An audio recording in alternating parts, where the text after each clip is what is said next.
cái này bẹc là khoa bằng mộ vân lệ Alum di bipang medwah yang terbonsang hang klaim dung klayet le cirenu free grab remo kena bonsang kena bonsang semplang. Dan hari ini bipang medwah chính có plan putua leh lesa nam ne. Mem thử cái klayet le yo dah mengni penap kem tuh kare no leh. Yo dah tum kelum rekau khapap bipang medwah na ring bonsang te semplang ke mai ra we tu yang te ke mai hang dung klay ra we yuan yo hui pemak kena bonsang ta thau klay phing. Nhiều hội với mạng các buồn sang tôi tua mang trang mạng xã hội lê tương mang luật nhu giữa nứt lại này cái này có kèng tay nhà ấy kết lại nhiều hội với mạng cơ tá đăng lên Facebook bật đài YouTube bật đài luôn ta mang trang mạng xã hội lại tôi bộ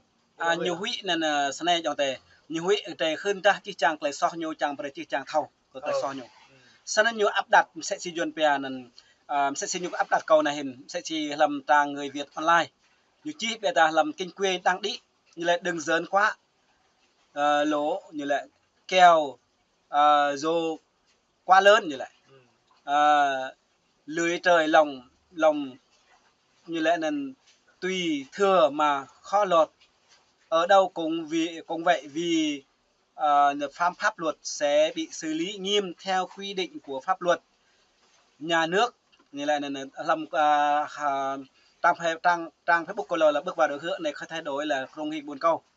cho nên người Việt online làm nhiều đăng mà nhiều làm prom làm chú rồi chú làm năm thuần tập đoàn nhiều nên như là cảnh giác trước những thông tin đăng tải trên không gian mạng của Ma Sơn có bắp đọc người dân biết họ bây giờ là nhiều chị người dân Ma Sơn tên là Alorimin sinh năm 1975 do Phú Yên do đã từng tham gia hoạt động phân rô cầu ca tâm gia hoạt động phân rô cái năng tôn giáo có chấp nhận của tôn giáo phân rô là gì ai nút phân rô thành lập như pian 1945 hả đây là con nên sẽ xem rồi mà đại cả một cái ngõ trong 75 rồi kìa nên để bỏ nhiều kép tội nhiều muốn nhiều vô không ai thì vô không theo tôi xin chẳng sau đó bị lôi kéo tham gia tổ chức phản động nhà nước Dega độc lập vì phạm pháp luật Việt Nam bị chính quyền xử lý kiểm điểm trước dân nhưng vẫn chưa chịu ăn năn hối cải làm lại cuộc đời để đạt sẵn trong tay họ câu sa chôm đạo mừng đùa bò xa đùa bò đùa trú nhịp nhà nên làm lúc tua thuần đùa bồi mà mừngนั้นnhá pro mừngนั้นđể tạo để ca mô tầm hem tầm can ốc lại đạo để tạo để khuyến cái mừng đang chắc sẽ duyên về tuyên truyền và truyền đạo nếu như lại là tuyên truyền lôi kéo cái nị thì phân đồ nị thì để tạo một chỗ ốc lại nhịp nhà hoàn toàn nhịp nhà trái ngược nắn cây như pia trên nên so với là cha Việt Nam bây giờ sẽ là cha Thái Lan này làm Liên Hiệp Quốc nhiều chứng nhận đây là người đàn áp thật sự sân có chẳng đặt thêm lọ vi phạm pháp luật Việt Nam nghiêm như pia Việt Nam bị chính quyền xử lý như là này kiểm điểm trước dân nhưng vẫn chưa chịu ăn năn hối cải làm lại cuộc đời cuối năm 2017 Ma Sơn như là trốn sang Thái Lan với bản tính lười lao động bao nhiêu này có làm mà bọn nọ Ma Sơn như là mình không làm nổi một công việc để nuôi thân phải sống chui lủi qua ngày và luôn bị thu hút bởi những thứ việc nhẹ lương cao. Bây giờ con tục bên này chưa bao giờ còn này idea mà chưa bao giờ xong chú trong lủi còn luôn là sống thực tế thoải mái còn lại tìm lần nào mà sân thế bộ leo nó nào nhiều bịa cả chi chàng tề nắn tế bộ này có mạng lầm nhiều pia nó nọc lại cả vi phạm này các lại vi phạm nhiều pia nên vừa trang mạng này còn chạy trong tay họ gặp nhai người ta nên tế bộ nhiều luôn qua đây thế nên rút gọn này chi này có thể thấy hành vi của Ma Sơn đã có dấu hiệu của tội lợi dụng các quyền tự do dân chủ xâm phạm lợi ích của nhà nước quyền lợi ích hợp pháp của tổ chức cá nhân được quy định tại điều 331 Bộ luật hình sự năm 2015 sửa đổi bổ sung năm 2017 có khung hình phạt lên đến 7 năm tù. Hành vi của Ma Sơn là sẽ bị xử lý nghiêm theo quy định của pháp luật Việt Nam. Đừng nghĩ rằng ở Thái Lan thì không bị xử lý vì theo khoản 1 điều 6 Bộ luật hình sự từ năm 2015 sửa đổi bổ sung năm 2017 quy định công dân Việt Nam hoặc pháp nhân thương mại Việt Nam có hành vi vi phạm tội ở ngoài lãnh thổ nước Cộng hòa xã hội chủ nghĩa Việt Nam mà bộ luật này quy định là như lại là tội như về phạm thì có thể bị truy cứu trách nhiệm hình sự tại Việt Nam theo quy định của bộ luật này. Nên thế bộ như lại là vi phạm trang mạng lũ như lại nên thế nhu pre nhu chế bên duyên về dọa cho đánh cho dọa khí nhu bố hít buôn sang thế bút này hình sẽ mà nhu trực tiếp mà thế ô bây giờ nhu sẽ xin nhu pia nên nhu rực dây đằng sau halam nan trong thế bố mà brim tim sẽ sơn non hằng mà samba ithan bún ra nhu xem làng chẳng mạng bây giờ mạng tí trong thế bây giờ chỉ chẳng clay mạng nên để hạt hủy mà bây giờ chỉ chẳng clay hủy nên như một cái tinh thần thế nên chẳng đậu tanh của chúng ta nên thế hay thế nên nhu pia nên cái clay đang tự chọn mồm nuôi như bây giờ đang tự chọn này rõ ràng sẽ chỉ bằng từng trình hay là đơn tố cáo của lúc nào không sàn như việc đàn áp về tôn giáo và nhân quyền mà ta nên rộng cần bây giờ để chẳng thuốc bằng chứng như ngã cái trên nên chẳng phải bom cần bộ nhu luôn luôn sẽ chỉ nhiều như sẽ làm nên lâm sau đó mới nhu lu như một quyền sẽ để bộ cần là cấp lại cái quỳnh ngày 14 tháng 8 năm 2023 này nhu sẽ nhu pia nhu truy nã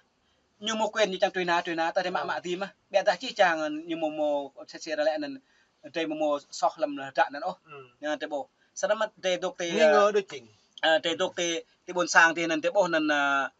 clay lúc nào như chẳng sẽ nên vi phạm trang mạng như lẽ mà này lẽ nên như về luật 331 này lẽ như lợi dụng dân chủ luôn nâng tả clay như chẳng lẽ đây cả thế nắn clay này như bây nên chỉ chẳng đoạn như chẳng gì thế đó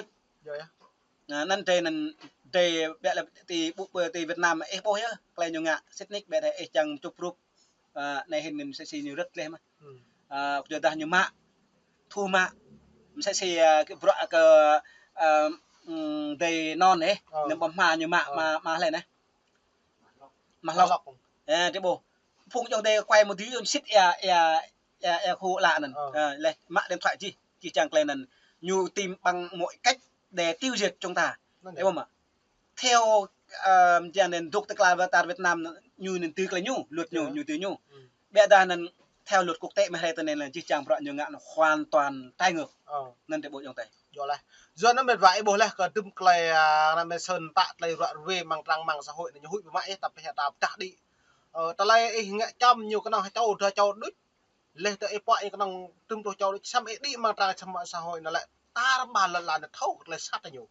do nó mau mà đang lệ đoạn bụi tôi lệ ý quỳnh là đang truy nà tôi có bố lên là lay truy nà là bây giờ cho ý quỳnh ô tao mấy anh cơ là đang truy nà là đặc biệt mà ngại anh phải làm nửa cầm tuần cái thầu rõ đáng cái để hoặc làm cho thằng vang cái để truy nà mà ấy bởi nó là hai là quỳnh lu bây giờ đi cho quỳnh ô truy nà lu mom đi con đồng mà oanh ấy truy nà mà cứ ấy bổ mà truy nà mà đặc biệt nữa nó ta nằm rung ốm mình vẫn binh sau yuan là lô như bây giờ binh ta lại binh cọ lô binh một thao hem rác bơm hộp nhiên nó cứ rung từ có po có mò rung vất truy na có học để bọn nằn truy na nó mang cái bằng một tụi yuan truy na nó thế nhú truy na nó na nhú này truy na nhú là truy na như pu xăm lệ lời tươi càng nó bỏng đầu mạo tức là như truy na một cái tươi nó muốn cái này đặt như thao nó một sẵn như có quyền như mạ là nước là nước từ bán đợt này là đang có quyền em mại sao cho ông đi không bố nuôi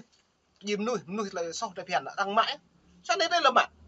ai tôi làm thì mà trăm này mì thì như thôi nó mà trăm tụ mì lên mà trăm nó hội mì ở mà sân tần xì nên có chẳng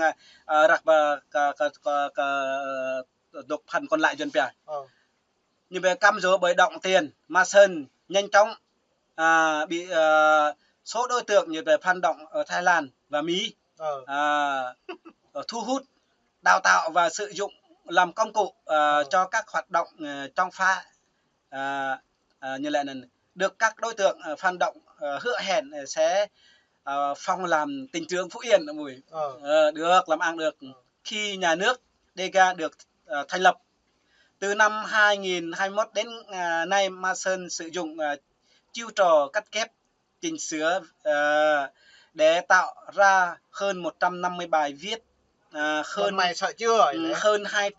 200 video để đăng tải trên các trang mạng Facebook và kênh YouTube. YouTube như vậy nè. Do câu này lại là Mason làm quản trị như bây giờ đại đa số bài viết video của Mason đều phản ánh